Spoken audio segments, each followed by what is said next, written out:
Today we're going to be working on the back end of this car. Now, I've built one other soalra before, but I haven't actually derbied yet, so I don't exactly know how these trunks go. I'm just going to try to basically fly by the seat of my pants here. I'm going to build it almost the exact way I build a Camry. I'm just going to do a little bit of a hammer dimple, and I'm going to add some threaded rod, and then I want to tie the trunk lid to the bumper a little bit better. I've seen in the past where these cars here, they'll clear the sheet metal right off the frame. Sheet metal will come into this rear speaker deck, but the rear frame will still be hanging out.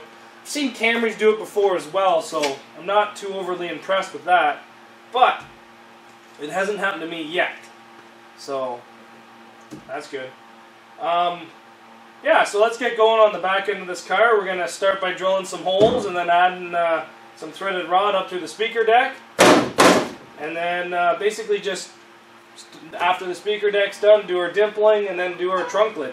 And I do want to dish this one down just a bit and maybe try to bring the bottoms in a bit. I don't know. We'll see how energetic I am. But I don't know. Let's get started.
All the threaded rod installed, and we do have all the holes drilled for our seat belts because you guys know me, I always say you're gonna weld but just end up using seat belts.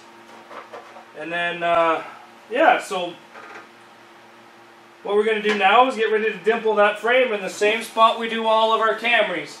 And I don't know if this is gonna work, but both these soalras are gonna be 1 week apart from each other, so I'm going to learn fast, I guess. If one goes to shit real fast, then I can quickly come home and prep the other one to do a little bit different, I guess. I don't know. Yeah, so let's get going on this, get the back end up on some jack stands, and then start hammering her down.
We have our trunk closed. We have it tied down in 6 spots. That's going to be pretty much it for today. We have our threaded rod in there, but we don't have it tightened down.